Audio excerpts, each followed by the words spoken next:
नमस्कार। आज एक बहुत ही गहरी काव्य पंक्ति के अर्थों में उतरते हैं। एक ऐसी पंक्ति जो अपने आप में दिव्य प्रेम और आध्यात्मिक सत्य की पूरी कहानी कहती है।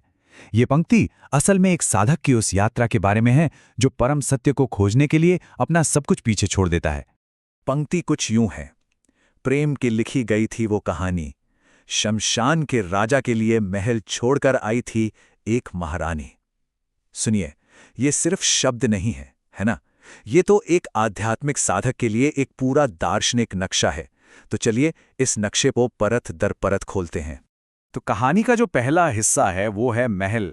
अब देखिए, इसे सिर्फ एक इमारत की तरह नहीं देखना है, बल्कि ये उस भौतिक संसार का, उस दुनिया का एक बहुत शक्तिशाली प्रतीक है जिसमें हम सभी जीते हैं। तो आध्यात्मिक नजरिए से देखें तो ये महल आखिर है क्या? ये असल में वो दुनिया है जिसमें हमारी इंद्रियां सुख खोजती हैं, जहां सांसारिक चीजों से लगाव होता है और जहां हमारा अहंकार अपनी पहचान बनाता है। ये भोग का क्षेत्र है। ये महल माया का ही एक रूप है, यानी भ्रम का प्रतीक। ये उस जिंदगी को दिखाता है जो बाहरी मान सम्मान और भौतिक सुख सुविधाओं पर टिकी होती है।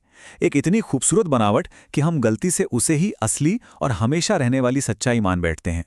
तो महल की दुनिया से अब ठीक इसके उलट चलते हैं, शिव के क्षेत्र की ओर। हम बात कर रहे हैं शमशान की, वो जगह जो परम सत्य का आसन है, जहां भौतिकता का अंत हो जाता है। अक्सर शमशान शब्द से एक डर का भाव आता है ना, पर आध्यात्मिक तौर पर इसका मतलब डर नहीं, बल्कि परम मुक्ति है। ये वैराग्य का क्षेत्र है, जहां सब कुछ जलकर राख हो जाता है और सिर्फ वो बचता है जो सच है, जो सत्य है। यहां सारे रूप, सारा मोह, सारा अहंकार सब खत्म हो जाता है। तो यहां पर ये जो फर्क है वो बिल्कुल साफ है। एक तरफ है महल, यानी माया और अहंकार की दुनिया, और दूसरी तरफ है शमशान, अनंत, परम वास्तविकता का क्षेत्र। ये चुनाव है माया और सत्य के बीच का।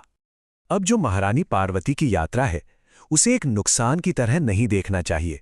असल में ये त्याग का सबसे बड़ा, सबसे सचेत कदम है। ये वो जरूरी रास्ता है जो सीमित से असीम की ओर जाता है। हर साधक को ये पुल पार करना ही होता है। तो ये जो परम त्याग है, इसे हम कुछ ऐसे समझ सकते हैं। पहला कदम है मोह को छोड़ना, मतलब महल की सुख सुविधाओं को अपनी मर्जी से त्यागना। फिर आता है अहंकार को गलाना, जहां अपनी मैं वाली पहचान को समर्पित करना होता है। इसके बाद बिना डरे उस शून्यता में, यानी शमशान में प्रवेश करना, और आखिर में परम वास्तविकता के उस राजा के साथ एक हो जाना, मिलन। और हां, एक बात समझना बहुत जरूरी है। ये त्याग जीवन को छोड़ना नहीं है, ये तो सच को पाने के लिए भ्रम को छोड़ना है। ये जिंदगी से भागना नहीं, बल्कि जिंदगी के उस परम स्रोत की तरफ बढ़ना है जहां से सब कुछ आया है। तो इस पूरी यात्रा का जो शिखर है वो है दिव्य मिलन। चलिए समझते हैं कि पार्वती यानी शक्ति और शिव यानी चेतना के मिलन का असल में दार्शनिक मतलब क्या है। ये सिर्फ दो लोगों का मिलना नहीं है, ये उससे कहीं ज्यादा गहरा है। देखिए, आध्यात्मिक रास्ते का जो सबसे बड़ा लक्ष्य है वो इसी कहानी में छिपा है। ये एहसास कि जो दिख रहा है और जो नहीं दिख रहा, जो रूप है और जो निराकार है, जो ऊर्जा है और जो चेतना है, वो असल में एक ही हैं। जब शक्ति अपने स्रोत यानी शिव में वापस मिल जाती है तो ये मिलन पूरा होता है। तो इस पूरी दिव्य कथा से हमें क्या शिक्षा मिलती है? पहली बात, सच्चा प्रेम खुद से परे जाने का नाम है, अपने अहंकार को पार करने का नाम है। दूसरी, परम वास्तविकता को पाना है तो परम त्याग करना ही होगा। और तीसरी, अनंत को पाना है तो सीमित को छोड़ना ही पड़ेगा। और आखिर में ये जो इतनी बड़ी ब्रह्मांड की कहानी है, वो आकर एक बहुत ही निजी सवाल पर रुक जाती है। एक सवाल जो हर साधक के मन में उठना चाहिए। परम वास्तविकता को पाने के लिए अपना कौन सा महल छोड़ना होगा? वो कौन सी बनाई हुई दुनिया है? वो कौन सा आराम का दायरा है जिसे परम सत्य का अनुभव करने के लिए पीछे छोड़ना ही होगा?